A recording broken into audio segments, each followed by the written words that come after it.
This is the 3 a.m. conversation that you really want to be a fly on the wall for. This is the Sleepless Knights podcast, hosted by Mr. Lobo of Cinema Insomnia and my producer Paul Sanders of BESTOW TV. Those who listen know it's unlike all those other podcasts. This one is for us night people. We obsess on pop culture, we talk movies, talk shop, get weird, do interviews, answer your questions. We take you to the airport and to the laundromat. Okay, well, sometimes we get lost, but we promise you that we will go where no podcast has gone before. Dare you put down as little as $1 American and support our next show. We're getting it ready for you now. All you can hear for $1 or more an episode. Please join us on Patreon. Patreon.com/Sleepless Knights Podcast, all one word, SLEEPLESSKNIGHTS Only one D in podcast, even though we emphasize the odd in our pODDcast. We want normal people with real jobs to find us. Sleepless Knights Podcast on Patreon. Thank you for supporting us on Patreon. Tonight's executive producer for the Sleepless Knights Podcast is Anita Rivnik. Our tray tables are in the locked and upright position. All systems go. Attention, Sleepless Knights. Thank you for consuming this OSI 74 product broadcast, live from the Black Knight satellite. For optimum performance and safety, your host, Mr. Lobo, asks that you please listen to these instructions carefully. When in a hospital or other healthcare facility, observe the restrictions on the use of electronic devices. Switch off before boarding an aircraft to prevent interference with communications systems. Do not operate this device in the presence of flammable gases or fumes, chemical plants, or where blasting operations are in progress. Always listen hands-free while driving a vehicle. Failure to observe these instructions may lead to immediate termination. It's time now for the show to begin. Thank you. Have a very pleasant evening. You're not dreaming. You're listening to the Sleepless Knights Blobcast.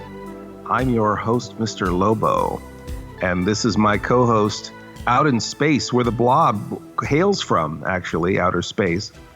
Paul Sanders, our producer, the pantsless producer himself. It's that time of year again, Paul. It's Blobfest time. The Blob and I are pen pals. Uh-huh. Yeah.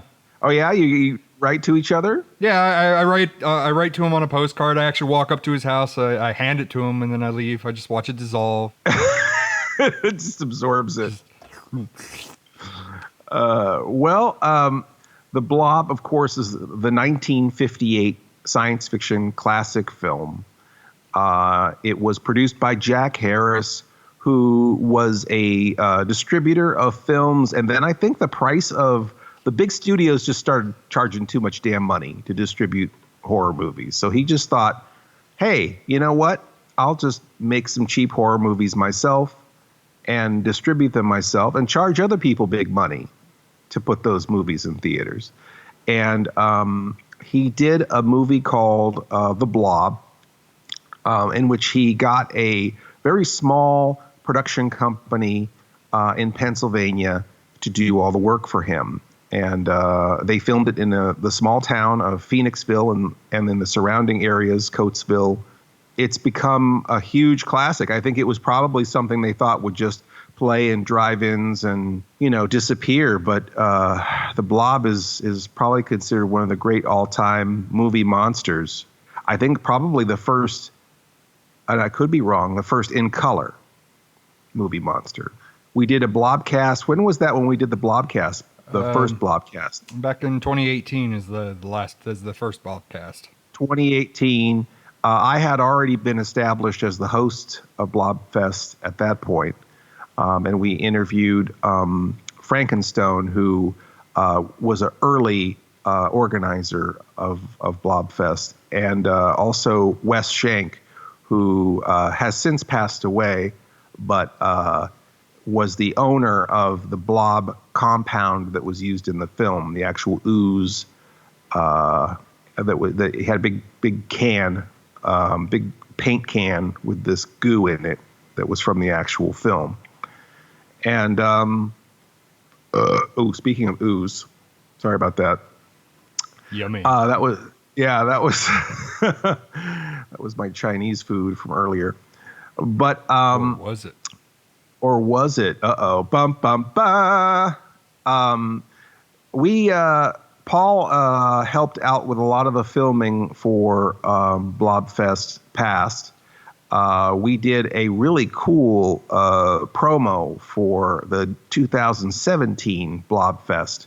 That was the Blobfest Blob Warming in Absorbovision, and the reason they called it the Blob Warming is because they opened they bought the building next door and then opened a larger facility with 2 more screens and meeting rooms and all sorts of things. So they've just been like the Blob. The Colonial Theater has been growing and expanding, and that whole area has grown and expanded. I feel like that theater has just become the hub of a bright and bustling community where once was maybe not such a nice part of town. I mean, that you see that story a lot, where an area of town gets a little bit depressed, and then you have a bright and exciting new theater with lots of cultural events, and everything just sort of turns around, and then that real estate goes up real quick, and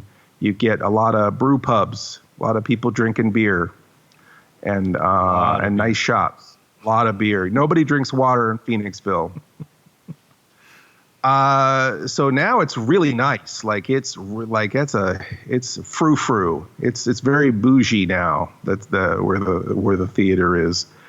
Much like you, the Blob's going to be belching up all sorts of things because all the rich food. Yeah. I remember eating that. All the rich beer and the rich food. Yeah. That was a horrible college. Is that better? Yes, it's good. I'm the genie. Wow. That's uncanny. Yeah. It sounds like Robin Williams as the Blob. That's Flubber. That's a wholly different movie.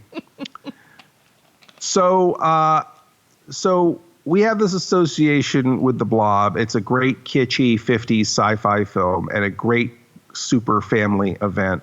We talked a lot about Blobfest on the podcast, and this is our Blobcast edition for this week. You have any questions about this year's Blobfest, Paul from space? I mean, with all the chronic diarrhea and everything going on Earth, I mean, what's it like? I mean, is everybody sheltered? Are they hunkered down in Phoenixville? Yeah, is it even responsible to have a Blobfest with thousands and thousands of people if there's chronic diarrhea and apes and abes and kaiju everywhere? Is that what you're saying? Yeah, and I was gonna say, how do the kaiju fit in the theater? Did they accommodate seats for big kaiju butts? I mean, I guess the Blob is kind of a kaiju, isn't it? Yeah, he is. He's a giant monster. I think the kaiju just put their toe in the theater, perhaps.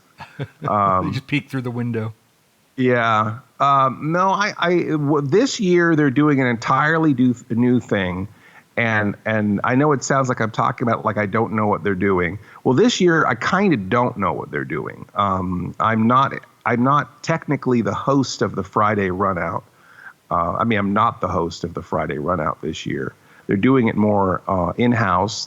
Dash Daring, who is the intrepid Blobfest reporter, and also as his alter ego, Chuck, is one of the hosts of the Friday cult movie program that they have at the Colonial Theater. So he's going to be hosting the Friday night show, and I am going to be hosting the Saturday Spook Show, which has become a new tradition, relatively new tradition of Blobfest, which I really enjoy. So it was actually kind of fun this year to sort of focus just on the spook show, and not have to worry about being on my feet for 3 days straight, and coordinating the run out stage show, and the selling stuff all day and being part of the contests and the parades and the and then hosting movies at night and then interviewing celebrities all day Sunday, and I sound like I'm complaining, but it's just it's exhausting. It's fun, but it's a lot to do. And then we always try to like film a Cinema Insomnia episode on top of all of that, like fools. So that makes a hard job even harder. But we do have 2 Blobfest episodes, Blobfest 2018, which I believe is called Cinema Insomnia Goes to Blobfest, and then Blobfest 2019, Return to Blobfest. And then if you get a chance, I think it's on Vimeo, watch the promo for the Blobfest blob warming that Paul shot, because it's really fun. It's like it almost predicts the spook show. It has that sort of William Castle zaniness about it. And when you're done watching it, watch it again. That's right. Just keep watching it. Keep watching the skies. This is so much. We've got so much to say about Blobfest that I think that this is going to grow and expand much like the Blob is going to grow and expand. I think that this might be 2 episodes worth of show, Paul. At least. Indubitably. At least. Yeah, maybe we'll just the rest from now until forever. It'll just be the Blobcast. No, maybe next year we should just make July like Blob all week. All Blob all the time for July. That might be a cool idea. I like that idea. Tell us in your comments if you want us to do a month on the Blob. So this time we're going to talk to Dash Daring, and we're going to talk to Miss Blobfest of 2019, Suzanne Firner. She's going to have to hand down her crown pretty soon to a new Miss Blobfest. So that's going to be exciting to know. And we're going to probably won't be till next time, but we're going to catch up also with Dr. Frankenstone. So lots of stuff, lots of ooze the boss. We ooze. And we'll be back with more Blobfest fun after this. Dave! Doc Hallen's been killed. Doc Hallen? What happened? It's over at his place. You gotta come now. Oh, wait a minute, Steve. Tell us what happened. Well, I'm trying to tell you. Now, this thing had killed the doc. Well, what was it? Stop with it, kid. Well, it's kind of like a mass that keeps getting bigger and bigger.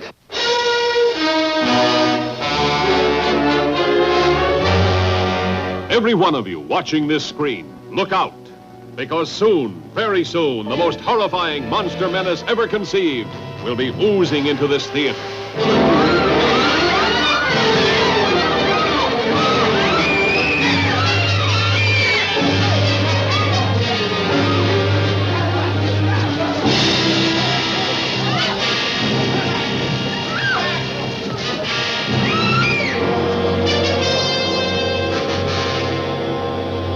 Two teenagers see it first, like a falling star from outer space. Boy,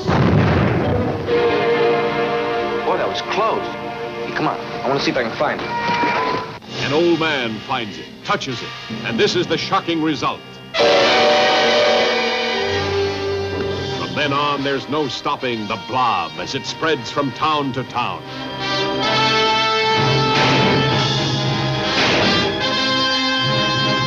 It's indestructible. It's indescribable. Nothing can stop it. This town is in danger. How can it be stopped? Mob hysteria sweeps one city. Before long, the nation, and then the world could fall before the blood-curdling threat of the Blob. Starring Steve McQueen and a cast of exciting young people.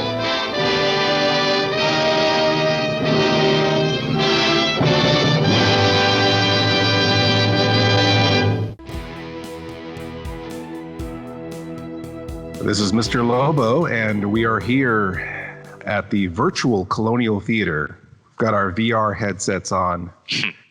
I'm sitting in the lobby. Am I sitting with Chuck or am I sitting with Dash? Well, this week everything gets really blurry for me. Dash Daring, intrepid Blobfest reporter, always on the move. He's been killed about, 1,000 times already. You really lose count after about the first half dozen or so, I feel. Yeah, eaten by werewolves, I think. I know you were crushed by a meteor. I stepped on by a kaiju.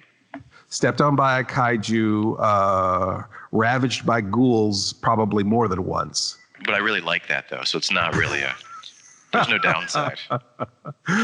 Big part of the Friday night performance, always, usually the person who hearkens or signals the audience that the danger is finally here. It's finally time to run from the theater out into the street in another amazing, spine-tingling reenactment of the Blobfest runout, or the runout from the movie The Blob, I guess is what we're actually reenacting. We're not reenacting ourselves.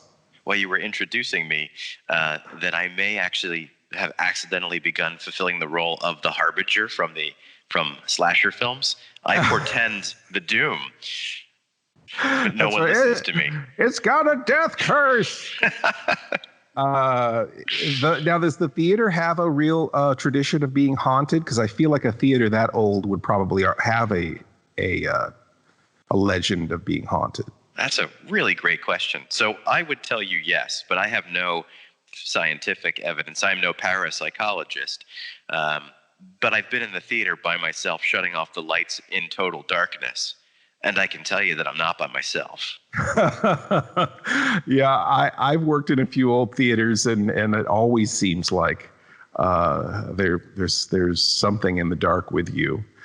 Do you have a ghost light that you leave on the stage? Is that part of the tradition? No, actually, the theater, I don't believe, has a ghost light unless you count all of the little blinking electronic lights hidden away. Ghosts can always find their way to the bathroom, even in the dark, I feel. But we had a it was a very old light. I felt like it was like an Edison bulb on the end of a very long, thin black wrought iron stick, and it had a heavy weight at the bottom of it to keep this rickety light standing up, and it was about maybe 6 feet tall. And they would just set it in the middle of the stage, and that was the ghost light. And they did that it was almost like a ritual. Every night they'd bring out the ghost light, they put it on the stage. And one night we were a little extra creeped out talking about things. And the ghost light, and this is not a made up story, the ghost light exploded. Whoa. Like just exploded, like glass flying everywhere exploded. And I was just chilled. I was just chilled to the bone. I never disrespected the ghosts again after that. I feel like they're companions to us, right? So they decided to, or loved a theater enough that they became that place's ghost. There had to be a reason for that. I feel like they're partners in crime. So they also like it when the lights turn down low, but the projector and the screen are on. They're sitting right next to you in one of the empty seats watching along. Yeah, I mean, honestly, they might just be waiting for the next movie. They're the best, most well-adjusted ghosts, too. You know, most ghosts, they sort of get locked into their time period. Makes sense. They don't get to see much of the outside world. But theater ghosts, they see movies which depicts now. And so they get to stay up on all of the new technology better than their ghost compatriots in, say, a carriage house might. How long have you lived in the Phoenixville area? So we moved into the adjacent town to Phoenixville in 2006. Okay. What was your first Blobfest? Ooh, I think that was 2009 was the first Blobfest I went to. Maybe 2008. Wow. And did you just, you went to the event and you're like, oh, wow, more of this, please. Is that how that happened? Well, if the first one was overwhelming, there's so much to do on the street fair, and we've only added more and more things as the years have gone by, between the rockabilly bands and the sideshow acts and the costume contest. Now there's a dog costume contest. It is very overwhelming. It grows and grows like the Blob. That's right. And we can't put a freeze on it, man. It just, even with a pandemic, we're still happening. I know that when we started doing the Friday night show and making it a bigger thing, I remember there being a moment where it was like, we've got this giant screen behind us. How come we never have it? Isn't there anyone we can talk to? Can't we just interact with this giant screen somehow on the Friday night? And somehow everyone unanimously went, yes, that's a great idea. Let's talk to somebody up on the screen. And then that ended up being you. Yeah, I lucked into being the on-the-scene reporter. You're always taller on camera. Otherwise, I never would have gotten the job without my Apple box. Or we all would have had to stand in trenches. Right. That's I came along. I was already hosting films at the theater. I started by hosting Mystery Science Theater screenings there. And then I joined the Fright and Cult film committees. Actually, the cult films at the Colonial Theater basically sprung out of my Mystery Science Theater shows. That makes sense. Yeah. I mean, they go hand in hand. And I'd gone to Blobfest a couple times, and just like you said, I hadn't gotten to the Friday night show. I had gotten it. It always sells out so fast. I think I saw the Friday night show in 2010 or 2011 for the first time, and that was when the dancers were doing sort of like a blacklight skeleton review, which was... I remember that. That was cool. It was so cool. And it was me who said to Mary, the director of the theater at the time, why isn't I can help in the booth? Let me just help out with tech. And then there wasn't really like a unified thing going on there. So I said, all right, let's get all the content ahead of time. And let's make sure that the stage presentation, the video stage presentation, is unified. And that'll let our performers on stage really have like breath and room to improv. I think the video segments kind of keep the whole thing on track too. Keep it running on time. It does give everyone a breather. Get the next thing ready while the video's running, while the video's playing, and all that. Yeah, that's sort of a good point, right? It sort of drops the hammer and keeps the narrative moving, no matter what shenanigans we might get up to. Boy, it's amazing how everything can change so fast. I mean, the first Blobcast we did, I did a great interview with Frankenstone. I did a great interview with Wes, and then Wes was gone, and it was just, hard to imagine. You really made you realize that there's no permanence to anything. And then now this year we're doing a Blobcast, and the whole world is different. The whole world has changed. So really, like any moment you have to really cherish and make the most of. That's kind of like a good lesson, I mean, there were a lot of people who going, oh, this is the year I'm going to go to Blobfest. Oh, no, this is the year I'm going to go to Blobfest. Oh, no, this is really the year I'm going to go to Blobfest. You should have gone every chance that you had. That's exactly right. People always ask me what the big deal is, not in a rude way, not like man, what are you doing? But like very much like I see the photos from this thing that you do, and I see you post about it, but I'm not sure I understand it. And I say beyond having a variety show and lots of great movie showings and a giant street fair with vendors and entertainment, it's such a weekend that's disarming, I think, in a lot of ways. I don't want to be the person that says that it's the good old days, because there were definitely an enormous number of problems with the 1950s. But the nostalgia for it can be a good thing. Holding up the good things about that time period and celebrating those good things can be great. They can really let people let their hair down in I haven't had a haircut in 5 months pandemic kind of way. The easiest way I can describe it, and I'm doing a bad job here, is that when you're on stage at Blobfest and you're talking to 1,000 people and things go sideways, in any other event, the audience is ready to heckle you and laugh at you or uncomfortably stare at their feet while you try to get your stuff together. But at Blobfest, when you tell a bad joke, it's okay. They are there to laugh along with you and have a good time. And they're willing to forgive those little things because they don't often get to be that vulnerable and happy. That is something we have not talked about heretofore about Blobfest, is how warm and welcoming and hot that audience is. That audience is with you for good or bad. And it's an amazing amount of support that you feel out on the stage compared to other events. I've done so many film shows, and I'm sure you have too, where the audience is just sitting there with their arms folded, waiting for the movie to start. Oh my gosh, yeah. So something I wanted to talk to you about specifically, because this is the home edition, Blobfest 2020.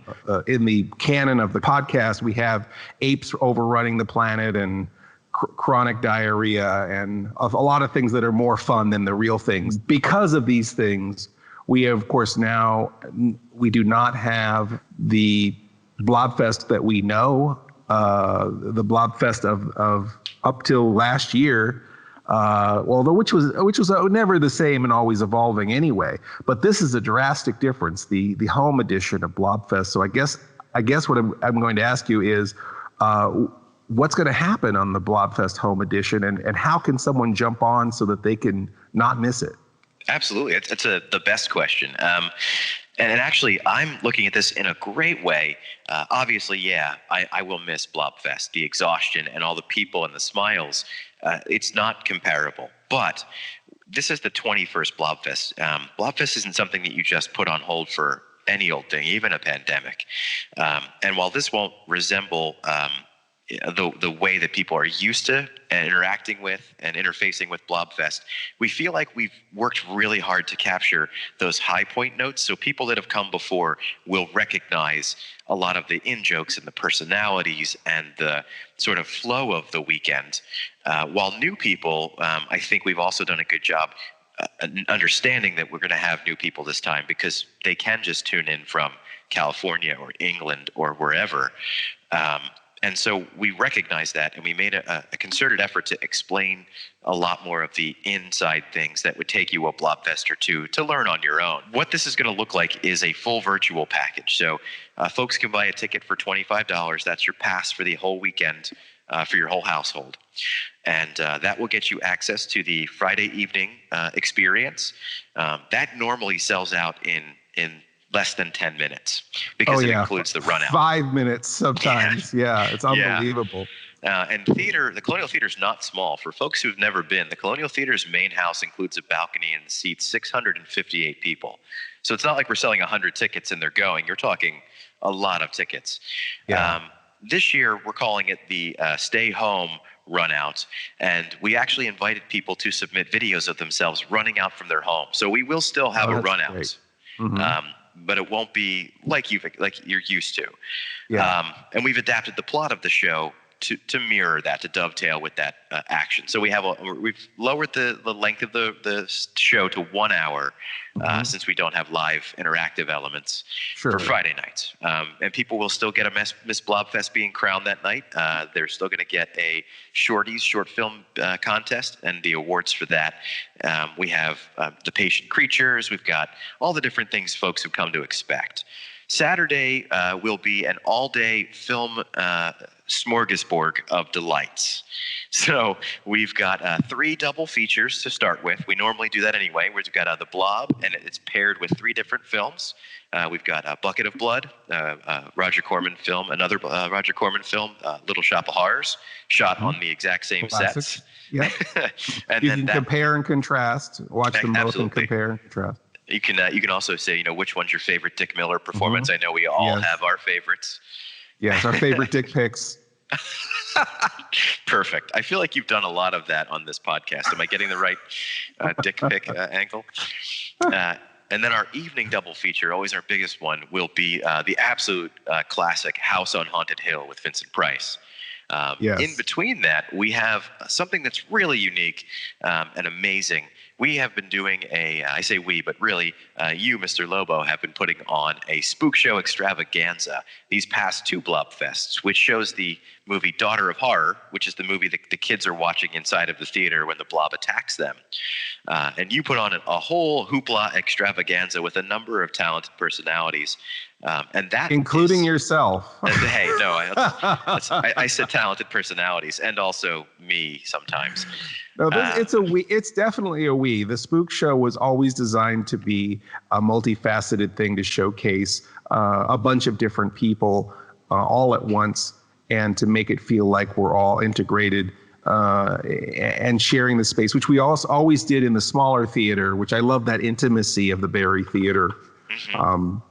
But this year, it's definitely, we've expanded it to make it feel much larger and much different, because I don't think that you could ever duplicate the intimacy of really being at the spook show with, a ghoul sitting down next to you and eating your popcorn.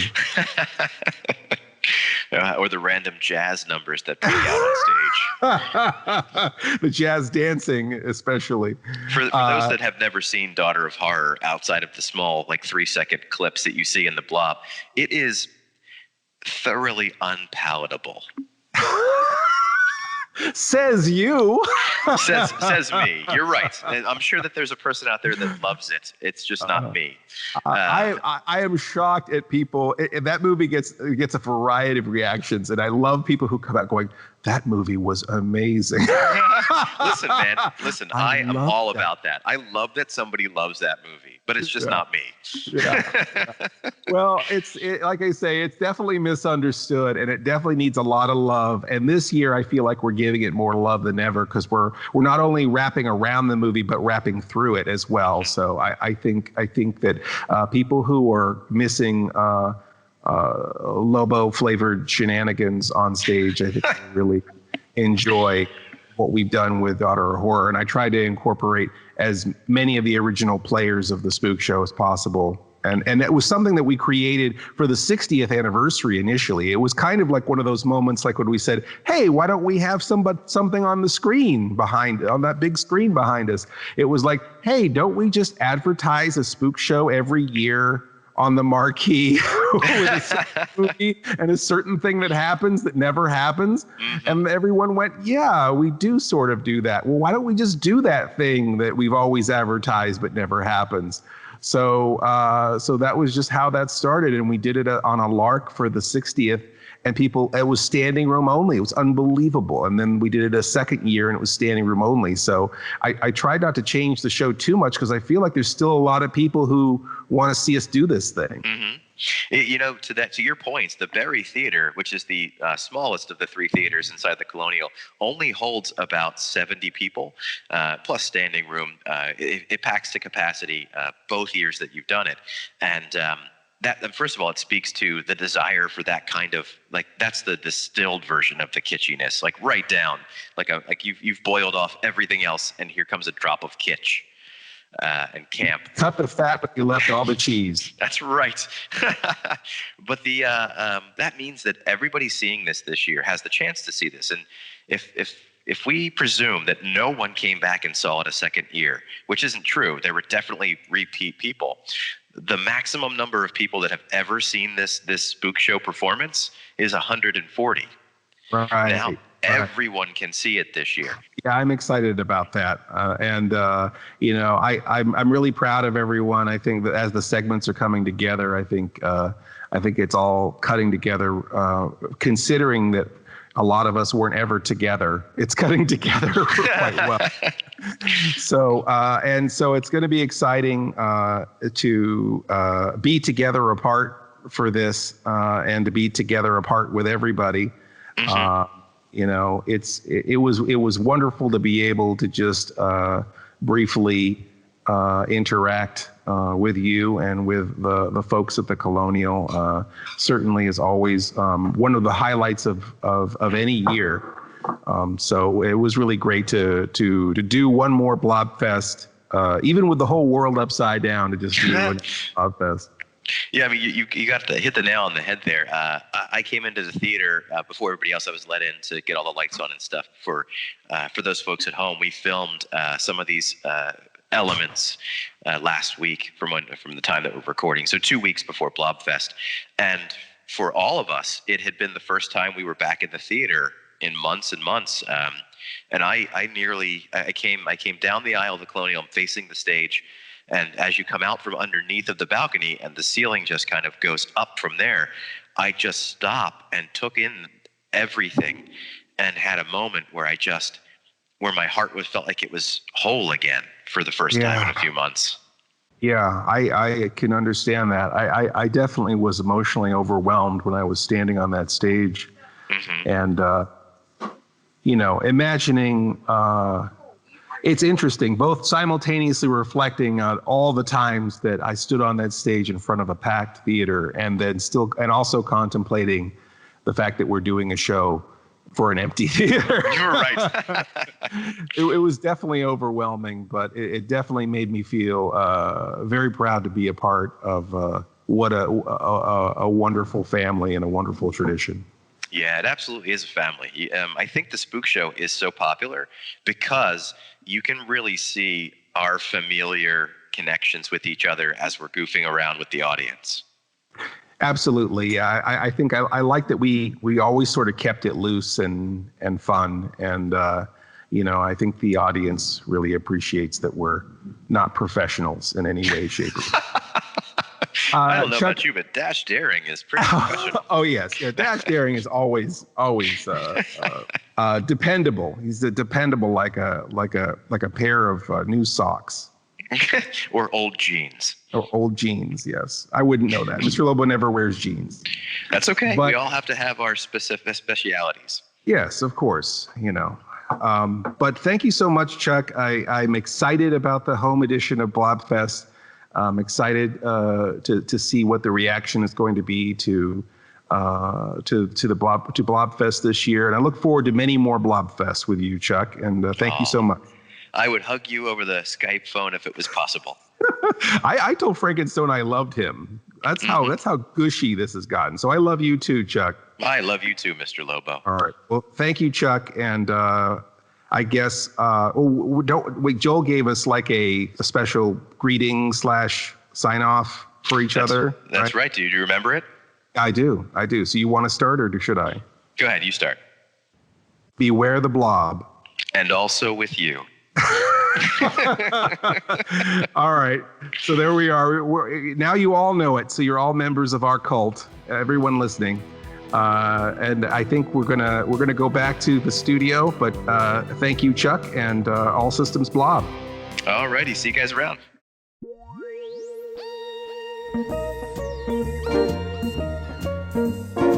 This is Mr. Lobo, your movie host for Alpha Video. Did you realize that Alpha Video is the leading manufacturer and marketer of budget-priced classic movies and television shows on DVD? We have over 4,000, that's right, 4,000 active titles available on DVD, and we maintain aggressive release schedule, very aggressive. I mean, we're a little mean about it sometimes, maybe pushy. Maybe mean is too strong of a word, maybe a little pushy. But there's so many mamby-pamby distributors out there that aren't aggressive enough in their DVD distribution. We're tilting the balance the other way because we want to make sure that you're getting your DVDs, you're getting your 4,000 DVDs on time every month. So thank you so much for supporting Alpha Video, and check us out at oldies.com. Welcome back. We had the honor to catch up with Miss Blobfest 2019. Boy, oh boy, what a delightful individual. We had a long and sordid conversation. Much of it is not proper for the airwaves, but we are going to share the highlights with you now. Ladies and gentlemen, Suzanne Firner, Miss Blobfest 2019. I think Blobfest is always a whirlwind. For me, especially last year with winning Miss Blobfest and just trying to take part in everything I could and just soak up every minute of Blobfest as, Miss Blobfest for that year. I've been going essentially, I'm guessing at least 10 years. I have a poster from 2009 on my wall here. So at least 11 years now.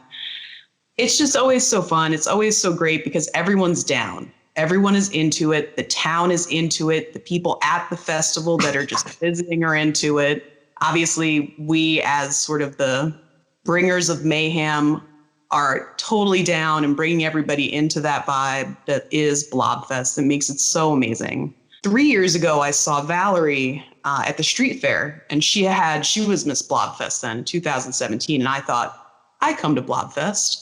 I want to be Miss Blobfest. So I tried in 2018. I lost to Alex. But Alex doll is a true doll, and what a beauty. I couldn't have lost to a nicer person. So there is no ill will there. She is my Blobfest BFF. Well, that's great. It was really that I was glad that I really wasn't that involved in the judging of Miss Blobfest, because I really didn't want to have to make that choice. I saw a lot of potential in both of you, and it was great to see you both up there. And I was really glad to see that you actually won the next year. So you both got to be Miss Blobfest. Exactly. And if I hadn't won last year, I would have come back this year. I was going to be like the Susan Lucci of Miss Blobfest if it didn't happen last year. So I'm glad it did. Yeah, I think it happened just the way it was supposed to, I guess. And Alex Dahl, of course, is it's hard to. I mean, did she drive a nail into her face or eat a balloon or how do you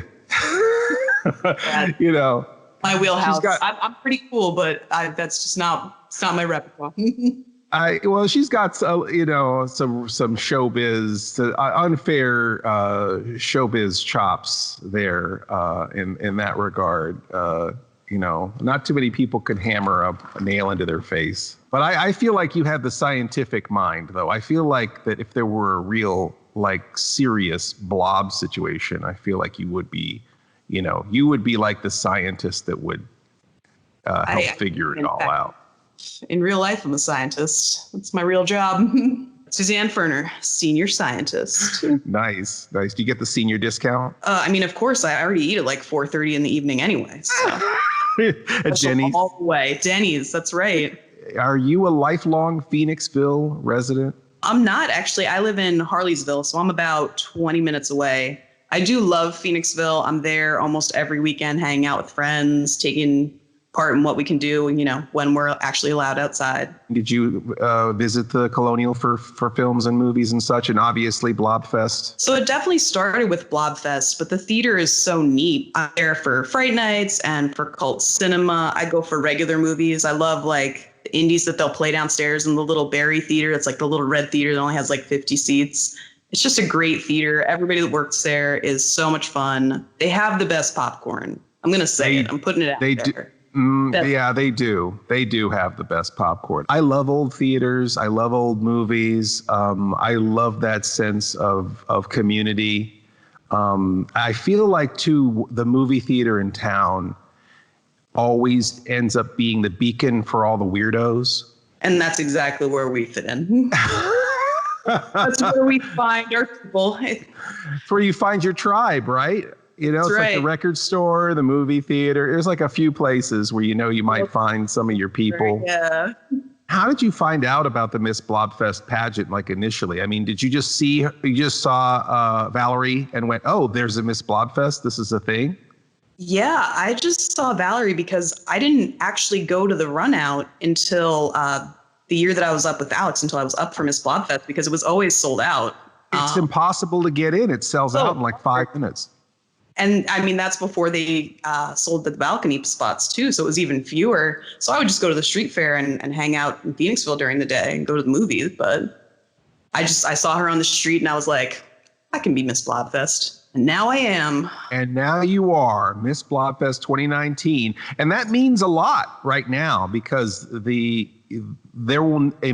the foreseeable future, that experience of being on stage, being part of the street fair, that's not happening this year. So that's a really special thing that somehow you got in right before the whole damn world changed. And you were talking about how wonderful the Barry Theater, how cool it is, that little theater. Yeah, and I love the spook show down there. I think it lends, for those who haven't gotten to experience, it's almost like a 4D movie. It's like the movie and or random other things might be coming at you or walking along, and it's just so fun. You might have a ghoul sit next to you and eat your popcorn. You might. The first year you guys passed around the massager, if you will. Yeah, that was to me. Yeah, pretty good. Yeah, you didn't smell it, I hope. Did not, nor did. Good. The massagers was Andy's idea, and we would make contact with the back of the seats and buzz people, and it was a William Castle style fun thing, just sort of, among all the other weirdo things we were doing to people in the dark during the spook show. That was just one more weirdo thing. But yeah, the buzzer, the massagers were our, I guess, on the fly answer to the Percepto seat buzzers. I believe you spun the spinner for that, right? I did it before the 8:00 show. Oh, and right. That teaches me that I have very pale legs, which makes sense because it matches the rest of me. Oh boy. No one was complaining, Suzanne. No one was complaining.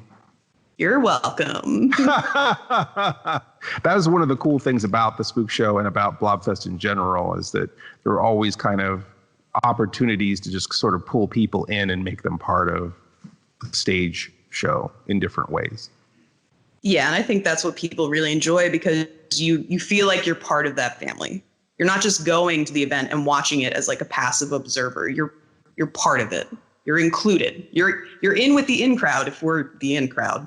Yeah, or maybe you're in with the out crowd. I'm not sure. Yep. In with the odd crowd, maybe. In with the odd crowd.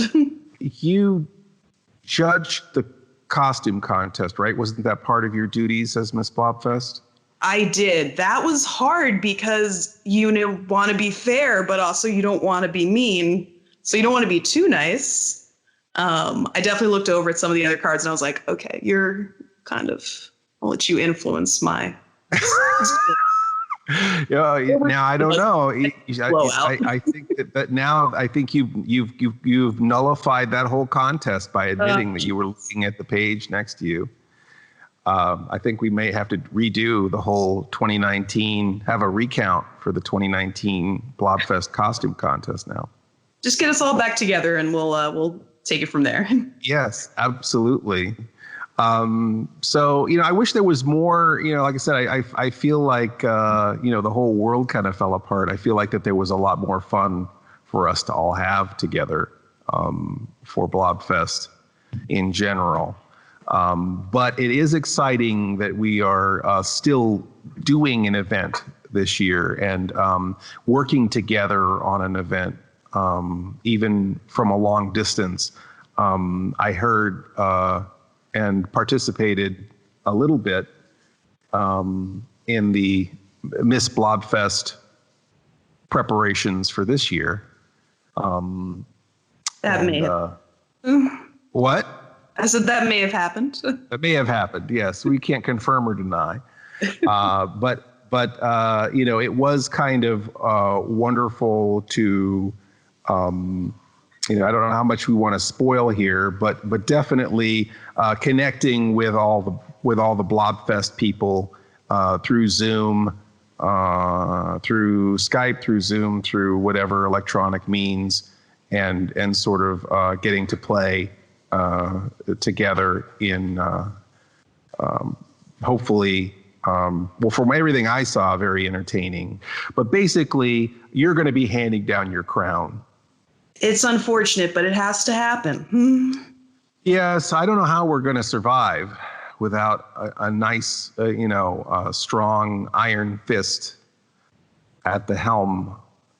As far as a Miss Blobfest goes, we're all excited to find out exactly who the next Miss Blobfest is going to be. You have been a fantastic, dynamic, vivacious Miss Blobfest. We always have a great time. It's always great seeing you at film events, not just Blobfest, but all over the place. I just feel like we bump into each other all over the place at film events and fun events. And, it's nice that we're all kind of, I feel like we're all in a scene together. It's kind of an exciting thing. We are. It's funny you say that. There was a picture, I think it was from last year, that has Dash Daring and you and me and Alex, and somebody captioned it and they were like, it looks like you guys are about to start a wacky sitcom. Great idea. But we're all the wacky next door neighbor. That's the weird thing. This is the Blobfest Home Edition. We're going to find this out on Friday, right? We will. It'll be in the home edition. You can watch it from the comfort of your couch or wherever you'd like to view it from. I'm excited. I have friends that that are from out of state that normally wouldn't be able to come to Blobfest, now they can watch it because we're doing the home edition. So we get some new people that aren't able to visit. Yeah, we're opening up Blobfest to the whole world now. The world. You get a little flavor. This weekend in the watch party, this will be long after the Blobfest proceedings are over. But I'm going to be running the old Blobfest, the Blobfest episode and the Return to Blobfest episode, which I believe you're in the Return to Blobfest episode of Cinema Insomnia. So for people who were a little bit excited to find out what happened last year at Blobfest, they could watch the Blobfest special, the Cinema Insomnia Blobfest specials on OSI 74. They'll get to see Suzanne Firner in action as Miss Blobfest.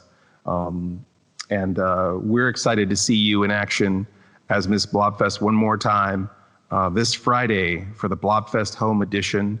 And how does someone jump on that? Do you have the information as far as how someone would take part in that? So you can go to the colonialtheater.com and purchase tickets for the home edition. It's $25 for a weekend pass, or you can upgrade to a VIP. Once you purchase your tickets, you'll be emailed a link, and that's how you'll tap into the show and get to see all our shenanigans. Okay, well, that sounds really simple and super direct. So, all right. So we just go to the website, we'll be emailed a link, and then we're ready to go. And then we'll get to see you and everybody else and Mr. Lobo and Dash Daring and the whole gang. You mean that this little pebble's been out there hot rodding around the universe? Probably big as a moon when it started. This town is in danger. Look, Steve, you keep telling me about a monster. I don't know what you're talking about. We're gonna find this thing, and we're gonna make people believe us. Do I look like somebody who's playing a practical joke? Am I laughing? Beware of the blob, it creeps and leaps and glides and slides across the floor, right through the door and all around the wall. A splotch, a blotch, be careful of the blob. Well, I feel a lot more informed now that I talked to Chuck and Miss Blobfest. I mean, Dash and Miss Blobfest.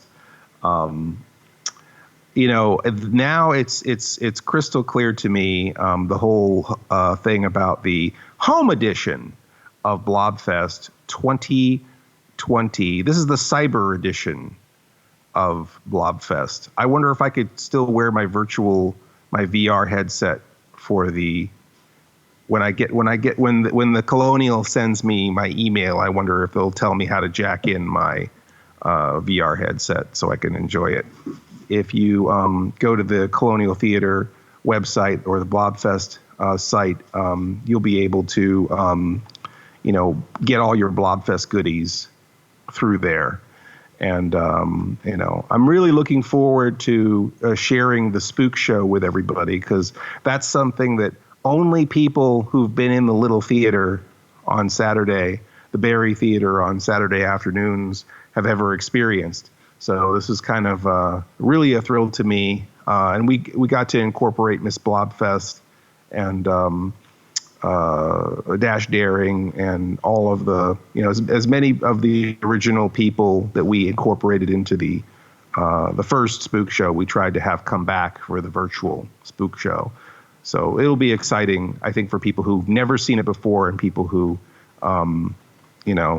are curious to what it's about, because I'm sure there's a whole generation of people who don't even know what a Spook Show is or what that even means. I guess you had important outer space business. You were probably writing a letter to the real Blob out there. So again, and then watching it dissolve. Every goddamn time. I put a lot of heart in these letters, and I just watch it dissolve right in front of my eyes. And it's just like just completely breaks down. You don't even write back. This is like a one-way pen pal thing. Oh, that's kind of sad. But maybe he somehow groks those words. He feels those words somehow. He absorbs the words. Yes, absolutely. We did an interview with Wes Schenk, and Wes Schenk isn't around anymore. So it was like really awesome that we took the time to really get his story about him, of how he acquired the Blob and all that, and I'm really glad that we are that we took the time to kind of focus on Blobfest the way that it was in 2018, because this year is totally different. The whole world has changed. Right. So it just shows you that, sometimes it is important. Journalism is important. Not that what we do is journalism, but just kind of, covering things and interviewing people and actually documenting events and documenting people in our lives are really important, because everything can just totally change on a dime. I think we sometimes take that for granted. So I'm really excited that we are interviewing Dr. Frankenstone next week. He's a dear person. He has been battling cancer like a champ, and hopefully he just continues to whip its ass, because I want to see Dr. Frankenstone at another 20,000 Blobfest. But we did a really great interview with Dr. Frankenstone, and I guess since we're kind of getting fat, just like the Blob this week, we will be saving our Dr. Frankenstone amazingness for next week. Full episode. Now, have you? Yeah, whole episode. Now, you've seen the Blob before, right? Yes. Actually, I came down to Blobfest one of those years and actually sat in with the audience and watched it on the big screen down in the Colonial. It's amazing to watch it in that theater where the Blob actually gets loose. Have you ever been up to like where the projection booth is? Have you gone up on the balcony? We sat on the balcony, yeah. There's a plaque there commemorating, showing where the Blob came through the wall. I believe we saw that, yeah. Yeah, from the projection. I might have a picture of it, too. Yeah, that's an amazing thing, I thought you said, have you ever been in the projection room? I'm like, yeah, I played the Blob once in the projection room, remember? Yeah, that whole day was crazy. That day that we were filming, that we filmed Wes's interview and Frankenstone's interview, was it Channel 9 News was there? Yeah. And we did a bunch of skits with their crew, with the news crew. And actually, Paul played the Blob. I played the Blob. Frankenstone was running the projector. And was he trying to close off the windows with boards and a hammer like Night of the Living Dead? I don't remember. I think that was the joke, right? Where I think he was like covering up all the windows in the projection booth so that the Blob couldn't get out. But then, of course, how do you show a movie if all the windows are blocked off? And then the Blob's in the room with him anyway.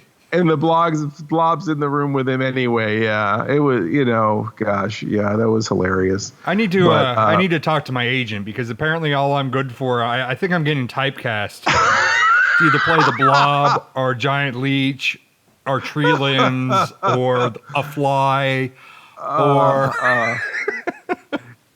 yeah, I need a better agent. I guess, or a better personality. That too. Oh, ouch. Somebody has, I think, Paul, I think that maybe you're looking at it the wrong way. You have some kind of, I think it's an extension of your behind the scenes skills. You're puppeting all of those characters. You're giving life to a tree branch or a Blob or a giant leech, or a fly. Yeah. I actually prefer those roles, actually. I don't really like being on the camera, so.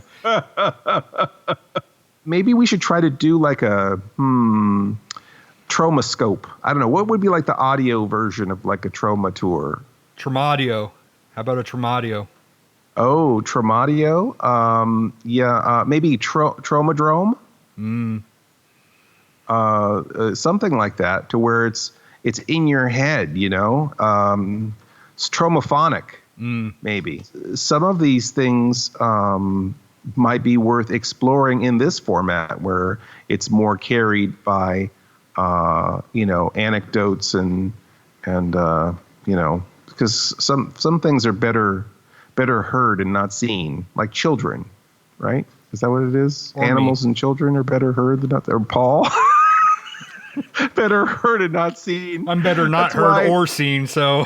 Yeah, it's just, we'll just have him play a stick or a blob or a leech. Here, be a fly. Hold on, I need to focus. I was an understudy for a snake, for Christ's sakes. My lines didn't even make it into the final product. Well, someone had to talk for the snake until we could have Sleazy do the voiceover. See, now people are going to have to go back and watch all these Cinema Insomnia episodes and see if they can figure out where Paul is puppeting inanimate objects. Producer. That's the leech that's not wearing the pants. Puppeting inanimate objects. That doesn't even make sense. All right, Paul. Well, I think we had some fun, and there's a lot more fun to have, a lot more Blobcast to get through. So we will be seeing all of you next time for part two of the Sleepless Nights Blobcast. You have been listening to the Sleepless Nights podcast, or should we say, pODDcast. pODDcast. Emphasis on the odd. Our theme is by Mars Homeworld at Deadhouse Music. Our opening announcement is by Ophelia Necro.